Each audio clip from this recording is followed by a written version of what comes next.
It's time to get a little less serious about wrestling. This is the alternate commentary table with lifelong friends. Notice your difference in size. And lifelong wrestling fans. Each is a very capable performer, and each is a little too clever to give the other boy much of an advantage. Mitch Hontzias. Credits himself with a lot of power. And Dimitri Korolis. So that he got all that power from drinking raw olive oil all through his youth. I'm ready. I'm always ready. Everyone's always ready to listen to the ACT, the alternate commentary table, brought to you by the McGuire on Wrestling podcast feed, wherever you decide to download and stream those podcasts. We're not here to dictate it for you. It's full carte blanche. Team MOW on the Facebook page. It's where the action happens outside of the action. It's the side hustle, the side piece. And it's a wonderful place where we're talking wrestling, doing a lot of threads. McGuireShow.com is the search for the merch. There's a lot of good things. Even yesterday at Dungeon Wrestling, we'll get to it. But people were mentioning the chair shot. People were mentioning the GW out. People were mentioning it. They were looking for it. They crave it. They need it. But ladies and gentlemen, let me tell you what else is a place of the ACT. It's a place where after you do a Dungeon Wrestling show, the daddy, the podfather, the man himself, he's here. Our daddy Tonga. Oh, boys. Mike McGuire in the studio here with Mitch as well. How we doing? What's happening? Mike, you got, you're riding a little high. You got a little bit of a different aura about you. He's the new $1 million man. Easy. I want to address this, though, Mr. Always Ready over here. How is it that I go out, drink the exact same amount of drinks that you do, all right, sleep in a parking lot, granted it was in the Dream Machine / Wrestle Wagon at the Stampede grounds, but still managed to get here like an hour earlier than you. Actually, check that.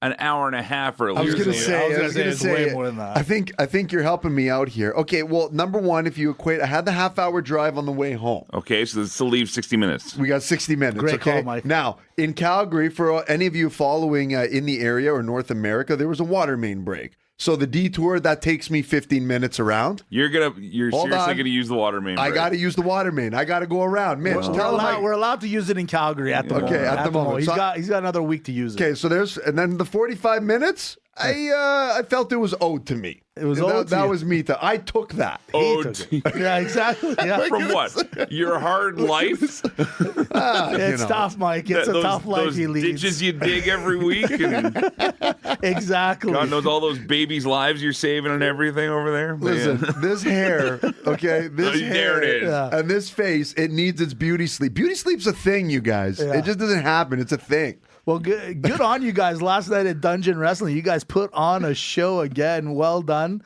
Overall, what do you give it out of 10? I'd like to hear because I've gotten good reviews from both of you. I thought, but I'd like to, if you don't mind, because unfortunately I was under the weather. I couldn't make it, so I had to. My chair literally was given to Dimitri for the chair shots, and from what I understand, I don't have a job anymore.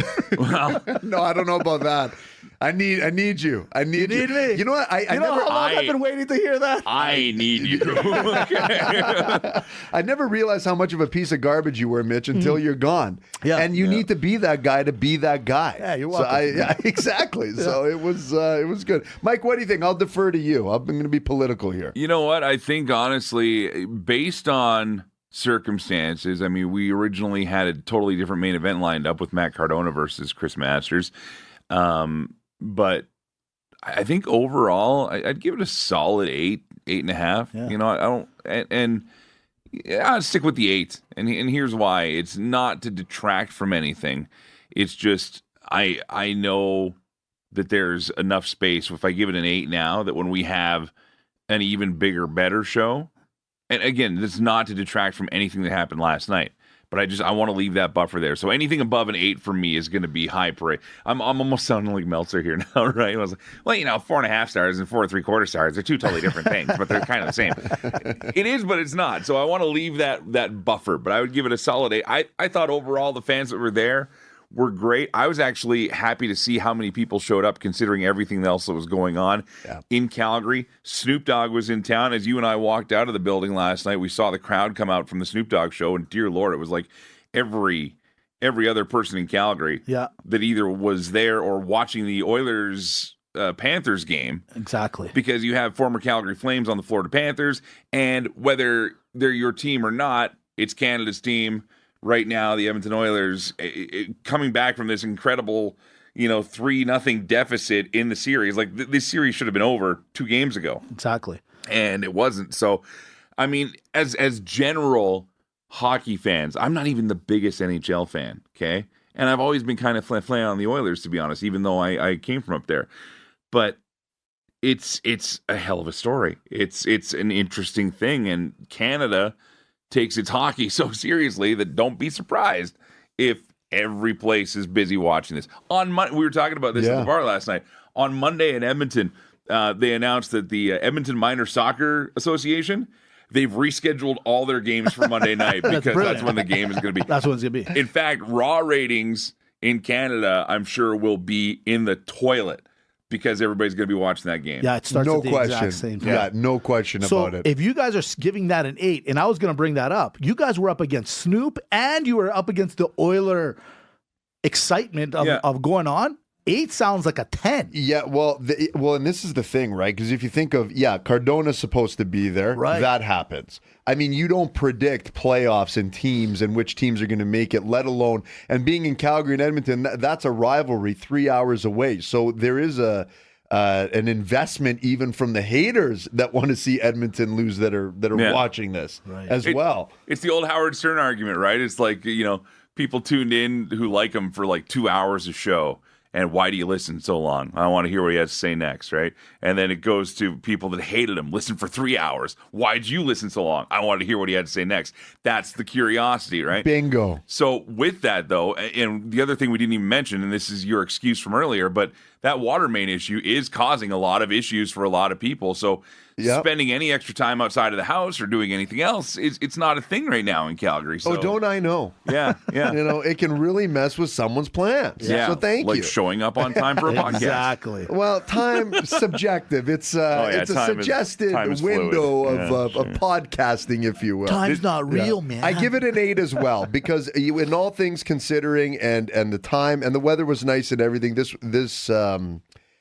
But the wrestling was good. Everything was good. Yeah, no, it was fun. It's always fun. How do you not have fun when you go? Big shout out to Johnny Dango Curtis, JDC as they're calling him in TNA now. It's like just brand new. We still called him Dirty Dango last night, but put on a great main event match with Masters. Real one who's going to be on the show tomorrow, Enzo Amore. Oh, what? Yeah, he's going to be on McGuire on Wrestling tomorrow. I'm telling you right now. I didn't want to say anything. Do Mitch. tell. I didn't want to say it. Okay. I do want to tell you this conversation. We go about 20 minutes and it goes deep. Oh, really? It's probably one of my favorite interviews I've done in wrestling. And he made it a mission. He was very excited to be there, very excited to be in front of Bret, and very excited to be in the pavilion. Imagine Enzo Amore or a real one coming to the ring, not cutting a promo. In fact, I asked him flat out because I get my intro information from everybody, right? I was like, look, I got your town, I got your weight, I got all that stuff, but I've never heard you announce to the ring. Yeah. Because he'd always come out and he would do his thing, yeah. realest guy in the room, and my name is blah blah blah, and so he didn't introduce himself, and that was it. And he goes, no, I want you to introduce me tonight because I'm not going to cut a promo. I'm going to come in here and I'm just going to wrestle. I was like, Mr. Real one, that's kind of your thing you're known for. He's like, I know, but I want to come in. Like, he was so bent on wrestling, and him and Mo Jabari had a very interesting, very rugged, very, very ground and pound, I think is what we called it, right? Yeah, it's a great way to describe it. Rugged. I like that. It was. They had a really solid match. I was actually quite impressed and quite surprised by what I saw there. We had the mixed tag match. Yeah, you like that one, right? I thought it was fun. It was just they painted a wonderful picture. The mixed tag match was fun. Was it the best match? No, I think we both agreed. The first match with Tommy Billington and Harlan Abbott was off the charts. Off the charts. No surprise there. No surprise. But the mixed tag match, it just had everything, right? It just it had a real heel and a real baby face. It was great. It was fun. It was a lot of fun. And we got this guy, Cutthroat Chris Knight, the Dungeon Wrestling dirtbag. Maybe the greatest wrestler at Dungeon. Yeah. This is what I'm saying though, and I told Michael Fitzpatrick, the referee, I said, this guy's going to turn himself face. He's supposed to be this dirtbag heel, but he comes out and people just love hating him or because he's so over. He comes out, he always like hawks loogies into these kerchiefs, and he's always doing snot rockets and everything else, and he's just gross, right? And you can tell he's just having so much fun. He's the real one. Dude. He was twerking like Sexy Red was on NXT. Really? Oh God! Yeah. It was, and this is a large. That one guy in the crowd was losing it. Dude! See the guy on the other side. So he's got that knife. You call that a knife? He is a knife, right? And he's swinging it like you would. He's just swinging it, right? Just giving him the business. The guy's like, "Come out here!" Like he had him fired up. And this was a guy that I would picture being like a hockey dad. Like just a regular guy. Lives in the. He doesn't live here. He lives in Airdrie. So totally. he lives, or even Carstairs maybe, and comes in for the show, button-down golf polo shirt, glasses. Like literally, I could see this guy being like, "Okay, I'm gonna go mow the lawn now." That's all I could think of when I saw this guy. Right. And dude was losing his mind. Really? Losing his mind at Chris Knight. It was that amazing. section of the pavilion. It gets because remember there was that young fan. Yeah. Yes, right? yes, yeah. It was that section. I don't know what they put in the. In the water over there, but it was Chris Knight, like he's the unsung hero. You're right. He is the most entertaining and talked about wrestler that they have there because he just puts on like he lights up a cigarette to the ring, you guys. Yeah. It's great stuff. You can't He's ask for technically more. breaking bylaws. Like Yeah. I mean, like guys, He don't care. He doesn't care. Either way, and I know for those listening for just general wrestling talk of the week, we've talked a lot about Dungeon Wrestling, but these matches are going to be on YouTube with Dimitri and I doing the commentary in the next few weeks here. So stay tuned for that, and I'll let you guys get on with the rest of the show. But yeah, it was a solid good time. Yeah, really good excellent. time. Well, hey, we asked the questions here, Mike, and we like those answers. I like it all. Speaking of, since I was lost yesterday, you know me. I was watching Monday Night Raw, perusing, doing my thing. And I was talking to Mike right before you walked in, and I said, Mike, we got to talk about the Wyatts. They're coming in, the Wyatt 6. But I only counted 5. And Mike actually reminded me that there was only 5, not 6. So kind of weird. There's supposed to be 3 of us. There was only 2 last night. Right. There's 6 of them, but there was only 5 of them. But let's just talk about the whole thing. First off, they show up at the very end. Yeah. They show up in a city that I wouldn't necessarily say. I mean, they had the opportunity to bring them on at the Clash of the Champions. They decided, no, we'll leave that alone. We'll bring them in. Well, they're not on the Castle Monday night. people. I guess they're not Castle. This is not people. Castle people. So they bring them in, and I gotta admit, I liked it. Little confused, and at the end, really enjoyed it. Love the intro. Again, we're going with the promo thing. That door with the light illuminating around it. Liked it. Loved it all. Then they go to the back, and it looks kind of like a haunted house. You know what I mean? Like there's wires all of a sudden smashed up. Like who's paying that bill? I want to know. Blood everywhere. I think Chad Gable is dead. Forget about contract talks. He's dead. There's nothing in a contract talk. Yeah, there's no title shot there. And then they all come out, randomly and in perfectly spaced out time. You got to see each guy, each person come out. Thoughts on the Wyatts? You know what? So far, I like it. It's just, again, it's just a taste. You're teasing it. You're putting a little bit on a screen. And then you're in the gorilla position or what they call over there. And things are going haywire. Hey. They had their way. And then they just came out and said, we're here. Done. Gone. Here's what I love about it. Okay. I want more. Yeah. Now I'm waiting to see. This is what Raw has been needing. Okay? Or any show that needs. I'm waiting for next week. I want to see more. Right. What are they going to do next? I'm there with an open mind. That's my thing, right? Is it the same thing? Of course it's not the same thing, right? In terms, we all know why it can't be the same thing, but, I just choose to be positive in the sense of, okay, let's see what you got. Okay, we liked the whole Wyatt family presentation. Yeah. Let's see what you got. Good start. That's how I see it. Good start. Great start. To your point, Mitch, I thought everything they did with the sets, so I'm a sci-fi nerd, so it took me back to watching old Star Trek series and stuff where, they're on the bridge of the Enterprise and it gets shot up and all of a sudden the sparks are flying out and the wires are everywhere. Yes. And that's what the backstage, the gorilla position of Raw looked like as we're watching this. It looked like a movie set as we were going through it. It's like they're the Borg just coming and assimilating the Enterprise. Just coming in and destroying and taking care of stuff, right? But, the the fact that it was all one continuous shot too. They've been doing this a lot lately. It's a neat thing that whoever's new in charge of directing is doing, and we only usually get a sequence like that once or twice a Raw. But that's what it was. If you remember, you go back, there was no cuts in that thing either. Right. It was one continuous walk through all the way from the door opening up to walking through it. You go backstage, you come back out with Uncle Howdy, and everybody's there. They blow out the lantern, and we're here. The big question mark, of course, as everybody has said, and this is an original thought, but, what's it going to be like when they actually have to wrestle? Like, how do you take what we just saw on Monday and turn it into, lock up, tackle, drop down, repeat, all these things you're going to have to do, because that was the biggest thing that was troublesome with The Fiend, was they tried to do all this hocus pocus and people hated it. And unfortunately, when it gets down to the actual wrestling part, people are going to wonder, like, okay, what's this going to look like? I almost wonder if they ever have to wrestle a match. I know. You know what I mean? Absolutely right, yeah. That's a good point. But what do you do with them? I mean, you got 5 people right now, expecting it to be 6, obviously. But I like what I saw. I just don't know where it goes from here yet. And again, I think it's very negative.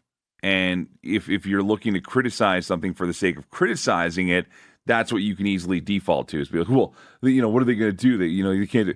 Okay, we've just talked about that, but we have to wait and see what they're going to do. Yeah, and that's what we as fans. That's on us now to go. Okay, we're getting some elements of what we had. How are they going to change it? A, do they not wrestle a match at all? B, do they come out as alternate personalities when they wrestle, i.e. Bray Wyatt and Firefly Funhouse? Or C, is it something we've never seen before? Do they only have cinematic matches? Do they only have, appearances where they're tormenting people, Dexter Lumis became more known for showing up in the most random places against The Miz for his Raw debut than he did anything else, right? I mean, You can do things and be creative, but is it a wrestling act or is it strictly an entertainment act? And that's what we got to wait and find out. Yeah, that's a good point. I would agree, like 100%, because when you really think about it, who could they take on right now? Like, what other, wrestling, like who are they going to go against? And that, to your point, Mike, like right now, I think bring them out because everyone's been waiting. Everyone's like, they got to be coming out sooner than later. And the internet kind of knew all the characters already before they even came out, right? So to your point, except for that final one, who's the final? Is that 6? Rowan? Is it gonna be Rowan? Is that what was he there? No, Rowan's there. He was the Rambling Rabbit. He had the rabbit. Oh, he had the rabbit. Okay, there we go. So who knows who the 6th will be? But I mean, I was so impressed with Ricochet. that. Could be Ricochet. That's who it is. It makes sense. All the sense in the world. See? Take him out, write him back in. Boom, there you go. There it is. But he comes back as Rick. And think about it. He kind of died on the way out. I'm just saying, right? That makes sense. There you go. Listen, I don't like that. Spoiler alert. Yeah. Sorry. If you don't want to find out who that 6th person is, fast forward that part. Yeah, go past it. But you know what? I went straight to that where I really should have went to the beginning, and I couldn't help myself because the Wyatt thing was so fun. Monday Night Rollins is back sooner than everyone expected. I love it, but again, I go back to the whole thing where I talk about AEW. You got the Swerve and you got the Ospreay. We'll talk about that. But you got these 2 guys now going at it again. Rollins gets to the front of the line right away. I guess he kind of deserves it, though, in all honesty, after what he pulled off in WrestleMania. But he's going up. It's him and Damian Priest, which, by the way, I got to say something about Damian Priest. After you win Clash of the Champions and how you won it and blah, blah, blah. Clash of the Castle. Oh, pardon me. Clash of the Castle. All that stuff. But here's the thing. What I don't like is when you're doing your presser and you're like, all rise. You're not. You are not Roman Reigns. You are not Roman Reigns. Yeah. Stay in your lane. And by the way, you're in the far lane. You're in the very far lane. Yeah, he's in the carpool lane. You're going to miss the exit lane, that lane. All right? I don't like it, Mitch. I don't like it be either. Like, this is, and hold on. He did 2 things here. I know where you're going. I know where I'm going. First of all, rise. Who? How many people are even there to come see you, first of all? 3 people. And then you come in and you apologize every 2 seconds, and then you're respecting everyone, but then you're supposed to be a bad guy, and you're the leader of a faction, and then you're saying, this isn't Monday Night Rollins? It's for the judgment. You're stealing taglines. Yeah, I don't know who you are. You know where I was going. I can't take it. I don't like it. You know what, Priest? I'm over you already. Over? Done. Okay, Mike. He should join the Wyatts. So There's the sixth guy. There it is. So first of all, I'm not totally against you with the all rise thing. I thought it was just weird and out of place more than really caring about whether or not he was Roman Reigns. But I want to go back to Seth Rollins for a second here because there's been a few little changes since we last saw Seth. Okay. The multicolor stuff is gone. They've gone back to a black and gold sort of look with his imaging, his graphics. The big Seth freaking Rollins isn't there anymore, although he'll still say it when he does his opening promo. But Seth freaking Rollins, the character, also isn't there anymore. We are getting the Seth Rollins that everybody has said they like. We don't need the Joker laugh. We don't need the ridiculousness. He can still come out, well-dressed, fashionista, whatever you want to call it. That's part of the gimmick now. I get it. But that promo that he cut on Monday, there was no stupid laugh. There was no stupid play on words. That's true. He was dead serious and believable about coming back to be a world champion again. And I think that is what a lot of people have been waiting for. And I think, again, it's the old, how can I miss you if you don't go away? He came back now after that injury, and he's in a position already where, like you said, front of the line, sure, but he carried it like he belonged there. Yeah. Some of these guys, they lose the title. You're like, okay, well, they can't, they got to go away for a while. Seth Rollins is doing, I think, probably the best work I've ever seen him do. Mike, I'm going to tell you this. Seth Rollins right now is basically a Greek that owns a restaurant. They can leave for a little bit, but they can't help themselves. They have to come back. You're speaking from experience here. Don't I know? You're still sour about having to cover the restaurant the last 3 weeks. He is more Greek than I've ever seen in my life. He left. He's like, hey, Becky, listen, I got to go. I got to go get some. Instead of him leaving, he's like, I got to go get some milk. And then next thing is, Becky's like, hey, he's going to miss the beginning of Raw. Click. Wait a minute. He said he was getting milk. And he went right to the front of the line. That's right. Again. Raw's his wholesale. He's got to go to the wholesale. Yeah, to go to the wholesale. You know what, Rollins, when you're talking about champions and coming back and believability and Priest, it reminds me, I remember when I was young watching Hulk Hogan. Every time Hulk Hogan was there, it was like, he should be the champion. And you always believe at some point in time he's going to get this belt back because he's just the guy. Right. I get that with Rollins. And so coming back, I don't even see why Priest should be the champion now that this guy's back. You know what I mean? I like it. And I did a good pickup on that, Mike. I didn't notice. He comes out and cuts the promo and strips it away and a little bit, and I like it, though. But he's got everything. He definitely was like way lower key-ish than he has been. You're right. It might see, this is why Mike's here. This is why Daddy's here. I wouldn't even say it was lower key. I think it was just less ridiculous. Yeah, it was less over the top. But I still think the energy, the fire, the desire to be champion, the guy to tell the story of, I want to be the guy this place is built on. That's, we're all Bret Hart fans in here. So, I mean, we all remember that was his kind of thing too, and so that's where I appreciate that. To me, give me 100 Seth Rollins we saw on Monday versus one Seth freaking Rollins, Yeah. Yep, I like that. So with that being said, we got that rivalry going on, but let's talk about the one that did start at the clash at the Castle. We got the Drew McIntyre. And I mean, hey, we did that little prediction show. Buddy, we didn't do very good. It was like half and half. I think we hit 50%. We picked what we wanted to see. It's true. It was true. We really did. But hold on. Yeah. We kind of called it. Kinda. But not really. We sprinkled it on top. That's true. We got the ending right. We just didn't get the result correct. That's it. Yeah, That's it. Yeah. It looks like a sundae, but there's no ice cream. So CM Punk comes running in, stole some. By the way he tried to get did you see what he told the referee? The lady referee, he's like, take your shirt off. I'll take your shirt. I was like, this is a lawsuit waiting to happen here. This guy cannot get in trouble. So anyways, runs to the ring. 1, 2, looks at Drew. I mean, he got in Drew's business. He got in his business. Then Drew quits on Monday. We're like, oh, great. Now you got the guy that just resigned. He quit. And you know what? I kind of stood up for the Drew. I said, he's got a point. You don't give him the belt at the pay-per-view, and then all of a sudden you got this guy hooping him again. Yeah. So come Monday night, he says, "I'm out of here." let's go over to SmackDown. He's been a thorn in his side. We're in Chicago. What? Yeah. And then all Who's of a sudden, from there? what could it be? The CM Punk comes out and he's sitting and saying and blah, blah, blah. And hey, you know what? He wanted to take his ball and go home. All right. Technically, you're kind of right, CM Punk. You're right. But then what happened was Paul Heyman came out. And the crowd was losing it. Sometimes I wonder who gets a bigger pop, CM Punk in his own town of Chicago or the Paul Heyman. And this is where I was telling Mike right before the show started. I go, why is he telling him to leave? He's kind of giving him inside information. He's like, hey, listen. That's insider trading. He's like, the bloodline's looking, if you're not 100%, they're looking to put you out for a little while. But he's telling everyone with the microphone in front of everybody. You can't get away with that. Yeah, they can hear you in the back. Yeah, but guys, you can't have any conversation in pro wrestling without it either awkwardly appearing on television or in the middle of a ring with a microphone. It's just it's the pro wrestling way. I'm sorry. I think they should pass notes, but have the camera Exactly. look at the notes. So, Right. like, if you came to the ring, you didn't say anything, and all of a sudden you're just writing, and you're just like, Yeah. And then they put it down on one of those table cameras, like on the World Poker Tour.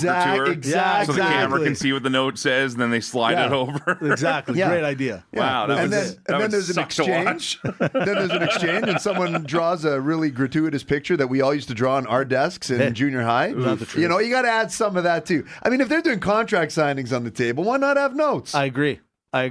You know, or So paper that- cup. What about the paper cup with the string? Oh, no one's finding out No anything. one will hear anything there. So it's a microphone, but not. So here's my thought. I'm going to ask this one to Mike. So Paul Heyman comes out. He tells CM Punk, listen, you got to get out of here. We're buddies. I'm trying to help you out. And if you leave, take me with you. I think the best part of the show. And then all of a sudden, Solo and the boys come out, okay?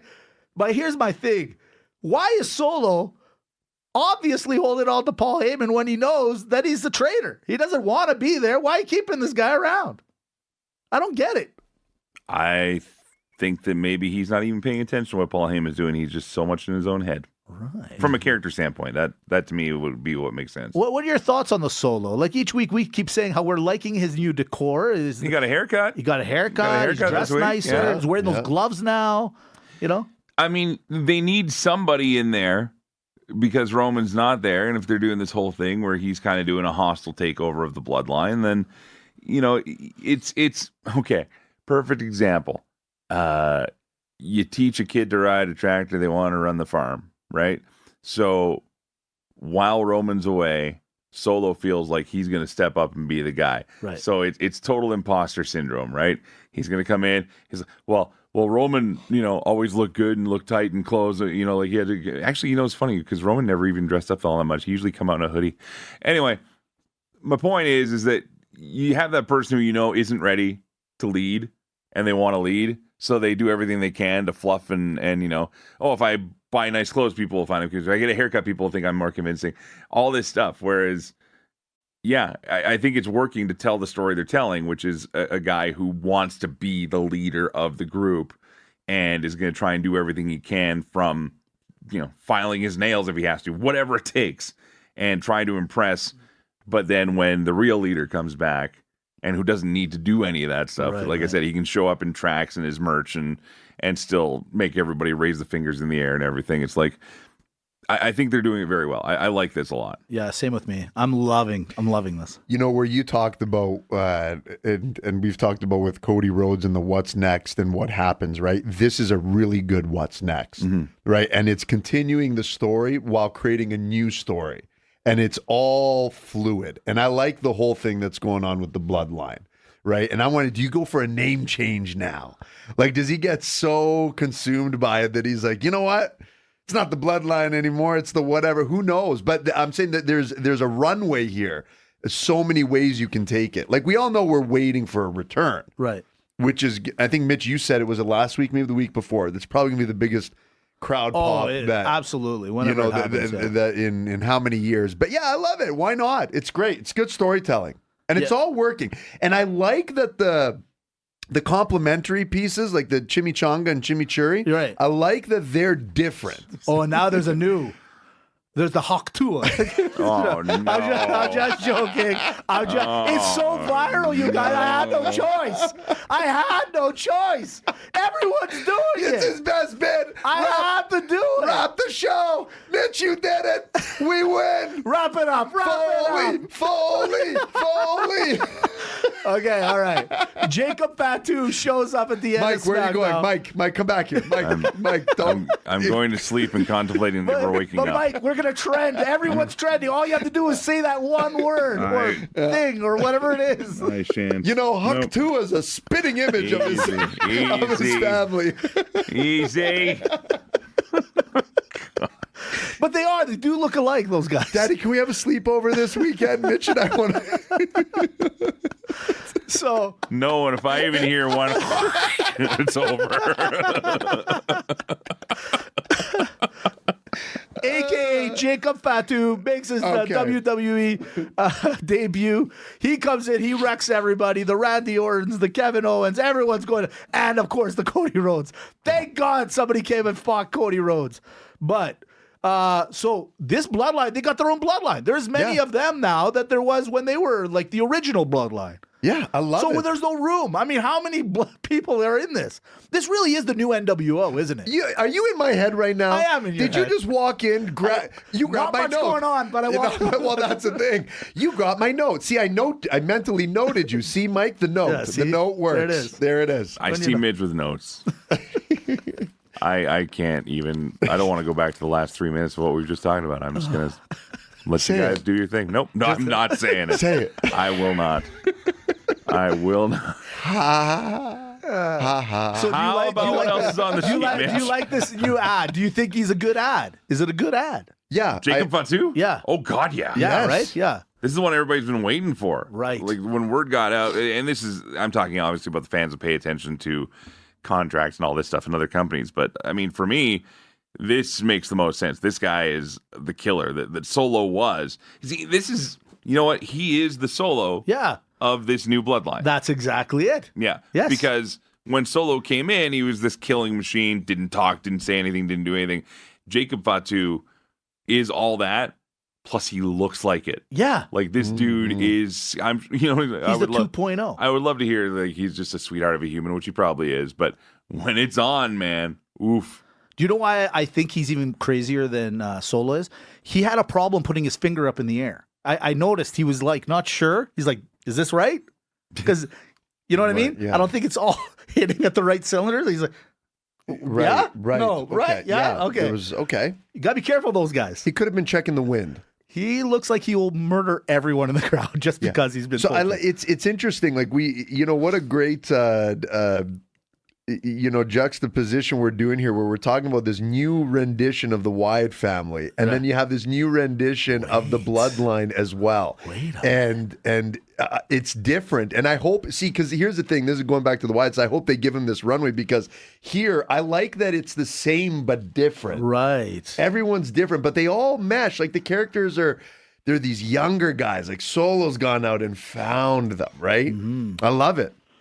But then there's The Rock. Yeah. There's Roman Reigns. That's There's what? the Usos. Is it the OG versus the new This school? is why Jay's got to come back. I told you, Jay. Yeah, you made it to It's Money in the Bank. cigarettes versus You think you're vaping. getting that briefcase, Jay? You ain't getting that briefcase. Come on. Mitch, we're looking at cigarette Marlboros versus vaping right now. This is what I'm saying. Yes. You know what? Let's go over to AEW, the alternate, or the different one, the other WWE, because hey, let's call it what it is. You know what I'm saying. What up? Oh, What up? so sorry. Wrong button. Bitch. That could be literally I one don't of the care best. what you have on your notes. I want to start there because that is Yes. the greatest thing that has happened in wrestling.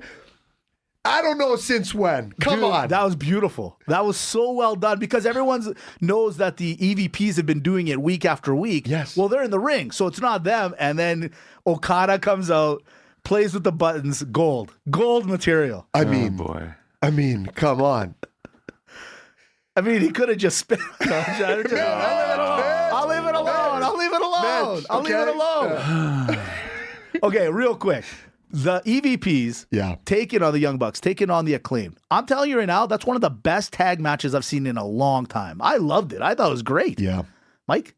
Yeah, a lot of folks are saying they love it. I was at a concert that night, so I was doing work for the other job. But everything I saw and heard about it was exactly that. So tell me what you liked about it. Tell me what was so great about it. You know 'Cause what? I It am was going to go just- back and watch the show before I do tomorrow's show. So. Sure. You know what? It was just well done. It was everything, the timing, the moves, of course, but it was just the way the four of them were dancing, Mike. I mean, it was great, man. I mean, I can't really pinpoint and tell you exactly why it was great. It was just everything worked nicely. It was just beautifully done. Yeah. It just, they played it perfectly. You know, the EVPs, Young Bucks, whatever we're doing it here. It's incredible to me. I'm gonna go out there and say this is the best tag team right now and best tag team for a long time. You can't consistently go out and do matches like that with the storyline, with the same hype and mystique that it has of not knowing what's gonna happen and melee and everything that they do consistently. It's incredible. It's them. Honestly, these guys are that good. Yeah. You know, like you think, okay, or you have a high flyer or someone that does the same move set over and over, which, I mean, to a degree they do, yes, but it's different. I don't know. Everyone's looking good when they get in the ring with them. And they have not skipped a beat for all these years. Fair enough. Yeah. I'm a big fan too. I'm loving it. And they got pumps. But the pumps are And they big. got the Reebok pumps. It's really cool when they get down on the knee and then pump them up. Right. Okay, you know, but that's a Cena bit. If you remember That's back, actually a good point. John Yeah, Cena it's was doing that Simon bit. Cena. So, Hey, Yeah. see? what's Everyone's old stealing is from new each other. again. Yeah, Yeah, exactly, right? that's it. Can I just say the best champion in all of wrestling right now is Briscoe. I don't care what anybody says. Briscoe is to you guys, and keep your Cody Rhodes. I'll take Briscoe.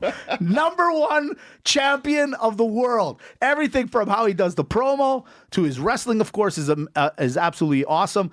And working with others. You know what I mean? He's not trying to overshadow everyone. He's not saying, hey, I'm the champion. You guys got to give me my... He was in the 4-man tag this week. Great fight. But there's something about this guy. I just keep like a moth to a flame. I got to go to this guy. I got to go to him. I like how he barks in the camera. It goes. It's like he's getting it going. Yeah, I mean, love what this he guy. did to Jack Perry when he walked by. That's what I was telling But you. this is the way he said it. Put him in Okada. Hey. Now you're onto You something. want the power hour? Hey, there you go. There you go. Okay, let's just jump over to MJF and the Roode. They went at it, liked it, loved it, everything about it. I mean, I'm telling you right now, MJF is winning without even trying. That's how good he is. He's Michael Jordan right now, where he's just playing with people. And I'm just curious where they're going to put him. I think we all know where. But MJF, man, he's back to tip-top form. I think he's ready to go. I think these are like, not that Roosh is a jobber in any sort of way. It's just it's one of those things that this is a tune-up a little bit. Fair Just enough. get him back in. Fair Right. enough.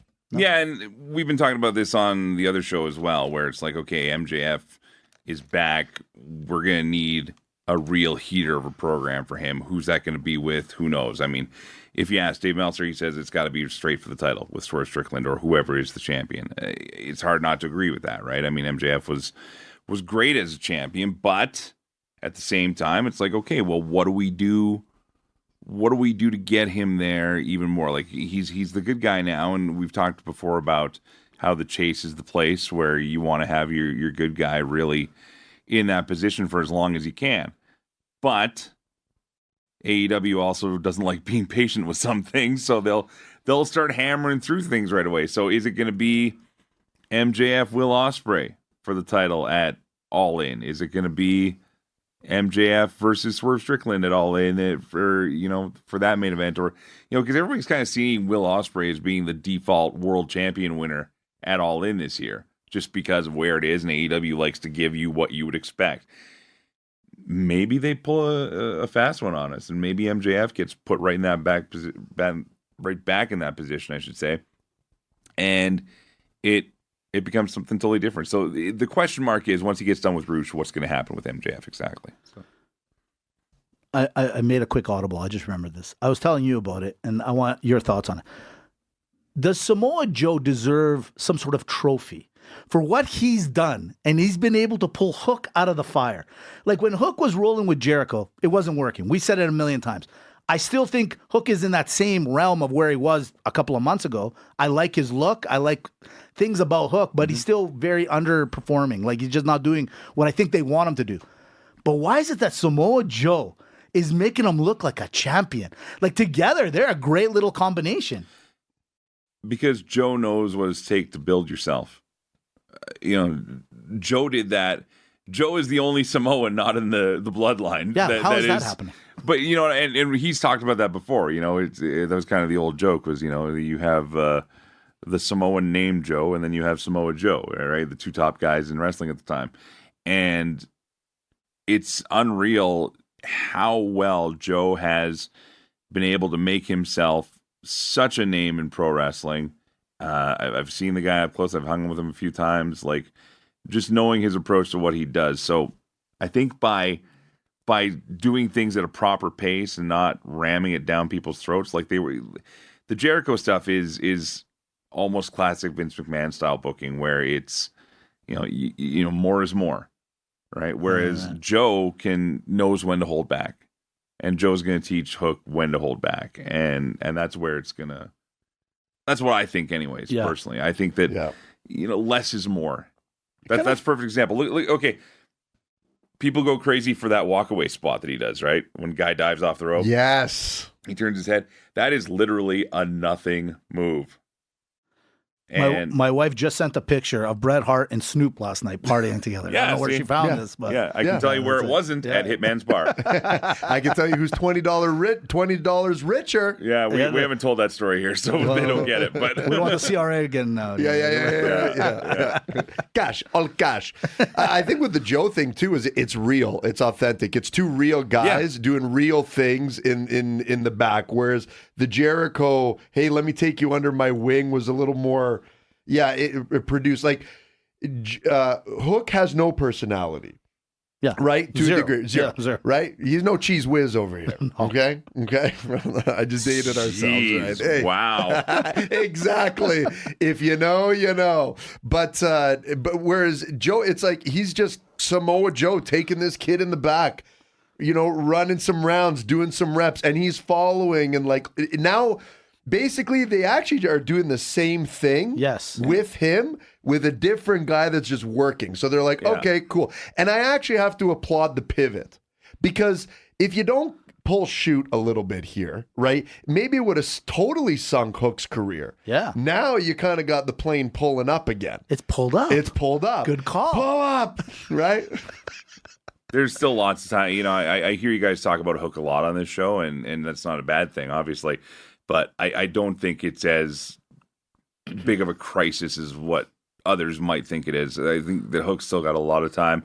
What do they call him? The cold-hearted, handsome devil or whatever. That's Hook to a T. I liked Hook when he didn't come out and do anything except go out and kill you in the ring, because you know what?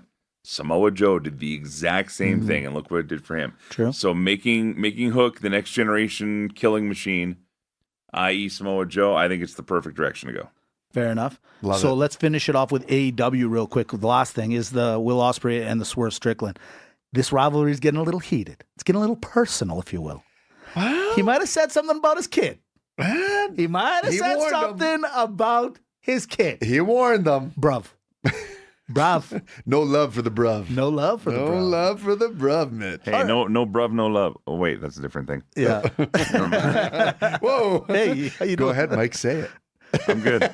So now what? What are we doing with this? Are we liking this? I know it's going to happen. Can I tell you what I don't like, Mitch? I'll tell you what I don't like. Okay. If you're going to run out into the ring and start helping people in a melee attack, hey, Ospreay, leave the belt in the back, man. You could tell it was awkward. I think he realized, it's in my hand. As he was running to the ring. Oh, man. Yeah. Like, just leave. You say, hey, can you hold this for me? I got to go help him. But that also shows he doesn't trust anyone to hold his belt. Or he doesn't have any friends. That's what I mean. That's what worries me here. That's what I'm saying. Because the real risk is you threw it in the ring where you're trying to defend a guy. That person, like if that was me, I'm running away with the belt. That's it. Right? Then you have a Jay White scenario. Exactly. Like you did with MJF. Maybe that's why he's weird about it. I'm so confused right now. What the hell are you guys talking about? Just go back to the end and you'll see it. You'll see, yeah. You'll Just see go to it, the end. okay? The people know. It's everyone. Stop running into the ring with the belt. No, I get that part. Anyway, go on. Sorry. After all this time, only now you're confused when the two You're of in our us- world, Mike. You're in our world. And I'm usually, dude, I've been doing radio for 20 years. I'm usually pretty good at making my way through messes. I've hosted my own show. I know what it's like. But wow. So get to the brass tacks here of what you guys are looking for from Will Ospreay and Swerve Strickland here, because that's where this all started. Yeah. What I want is this. I want Swerve to hold the belt longer. He deserves to hold it longer. Unfortunately, I don't think that's going to happen. I think he's going to end up losing the belt. I think Will's going to end up giving up his belt. And then you got a new world champion at AEW in Will Ospreay. I don't think so. You don't think so? No. I hope I'm wrong. Yeah, I want to be no, wrong. I don't think so because, and I hope not because the Strickland's heating up week after week after week after week, and I'm loving everything about it. But it got a little more personal this one, right? He's getting a little more chip on his shoulder, a little more heelish, a little upset. and I like it. I think he's bringing it back. See, this is where you look at a guy who gets an opportunity, like in Damian Priest. That's he's taking it too easy, and then the Strickland. Here he is, and he's like, no, let's go full bore. We're going full throttle over here. And I love everything about it. But there's the MJF factor. What if? It's a great what if. You And I cost guess someone the this match. summer, I guess in the next few months, they're back in London. So I guess, you know what? Now that I'm thinking about the timelines, yeah, that's what's going to happen. You're right. Absolutely. Dang it. And I hope they screw Ospreay over in London. That would be the play, wouldn't it? That's the way to Mike? do it. That's what we call the Drew McIntyre effect. Ah. And there we go. In a full circle. Do you see what we did there? You see that? Let's go over to the best part of the show. It's the alternate scenario. Oh, You know, I noticed you do that ooh thing at the very end every time. I I'm didn't glad know. you brought that up Yeah. because I've been noticing it too. Like he doesn't know that that's the ending portion. Oh, of it. I almost thought you had like a button on your side of the table here that like triggered his chair every time he said the alternate scenario. Oh. Click. Ooh. All right, here's one for you. So you guys know me. I mind my own business. I peruse the nets. Sure. And when I do go through there, I see some wrestling things that I like to see. And I have to admit, I'm a little bit of a sucker for those guys in New York that have those subway matches. They basically take over a full cart and they make it their own little WrestleMania. And the characters come out, they're dressed up. I saw one where they had a table. How do you get a table on the subway? But they did, and they did it right. My question to Mike, we'll start with Mike. Big Daddy. Question is, which wrestler would you be if you were in the Subway Series match? I'll tag you in. I would be the wrestler that just gets so annoyed by anything happening on the subway or a bus that isn't just riding the subway or the bus. Like, I see this stuff, and good on them for being creative, but I can't imagine living in New York, right, getting off an 8 to 12 hour shift just to try and go home, eat whatever I can before I have to go to sleep and do all this crap all over again. Right. To some goofs coming in every single time I'm riding the damn train and having little play wrestling matches. They're performing, entertainment for you, Mike. You get a little something to look at on your way home. I got a phone. I got all the entertainment I need right there. I don't need this happening on a. What if something awful? God forbid. But what if something awful happens? There's a subway accident or something, right? Hey, And, these are the risks. But that's just. I don't know. I mean, again, I don't want to be that guy that poo-poos on things that people are having fun with. But just me personally, I don't. I don't know. I was a transit user for a lot of years, so maybe that's the. You mean maybe tell that's me where you it's wouldn't be coming from. that excited? You're minding your own business, and a folded table Dude, comes out of nowhere. I and would then leave. I would leave the car. I would go to the next car and be like, I'm done with this. Nope. I feel like you would have grabbed the microphone and you would have commentated the match. You would start calling the calling the match. It's not a bad He idea. gave him the ticket to ride. Dimitri. Oh, I'll tell you who I would be. Sure. I'd be the transit cop. Oh, Lord. Like the big boss man. Like the big boss man. You need a character like that. Guys. Absolutely. One of the first times this is a totally separate story, but since we're in Calgary, I have to tell this story. One of the first times I ever came to Calgary, I thought I was wise and I could skip a fare right on the C train. So I get on the C train and the guy comes on. He says, we're looking for fares. And I try to run like I had just stolen like a friggin' quartz crystal, and like sure enough, I get stopped, and they're like, well, I didn't live here, so they're like, well, we'll give you a warning, but next time it's going to be a fine. And guys, I swear, I thought that I had just committed like the worst crime in history, and I'm like, it's a trans cop, like, settle down, man. I mean, your only crime was to the taxpayers, but whatever, that's fine, Mike. That's I like how you get out, you got up, you're like, ticket please? Yeah, it's just a right in here. Just see him going. You should have Shawn Michaels him is what you should have did right there. Stop the train. Mitch, let me tag you. I just said it. Shawn Michaels. There you go. Sexy boy on the C train. Is there anything better? I'm telling you right now, buddy. There's 100 things better than sexy boy on the C train. I mean, I basically got the hairy chest. That's about it. That's all I got. Hey. We can take you over to Claire's and get your ears pierced. Yeah, exactly. Your super kick's probably over 2 feet. Oh, easy. Easy 2 son. feet high. I can do the flying elbow. It's fine. Get on that seat. We thought Hornswoggle was the only one to do sweet shin music. Watch Mitch do a high kick. Hold on. We would be a tag team, and maybe our finishers, I actually elevate your leg. There so it you go is. for the super kick, and then I help direct it up. So if your Subway guys are listening to this, just let me know if you need me. I'm on my way. My God. It's unreal. This is the longest episode of the ACT, I think, in history, isn't it? Last one, Mike. All right, last one. Here we go. Which is a catchier earworm? Joe Hendry or Bobby Roode with Glorious? Oh, man. Here we go. Pick your favorite child here. Yeah. I'm really digging the Joe Hendry thing. I remember when Glorious with Bobby Roode came out, and that was a thing everywhere, and it was awesome. But here's the thing with the Joe Hendry thing. It's a minute 13. Like, it's short. And there's so much that happens in that song and that video. I can show it to coworkers. I can show it to friends who have no idea who Joe Hendry is. And I can say, look at it. This is the latest thing in wrestling right here. And when you explain that it gets better the more you watch it. Because it starts off with him just doing his stupid smile, then his stupid little clap, and then he's singing along about how the people love him all around the world. And then the guitar solo kicks in. Yes. And it's a big dramatic thing. And then the arms are waving, and the whole crowd is waving their eye, and everybody's, I believe in Joe Hendry. So, as great as Glorious was, because it was the finest example, I think, of the CFO's era of WWE themes, where they just did the constant loops over and over again, which did get a little, and that's the problem with that. It got repetitive and stale. Whereas I believe in Joe Hendry doesn't stick around long enough to get repetitive and stale, and it changes so much in that minute, whatever. And so I think Joe Hendry all the way. Dimitri?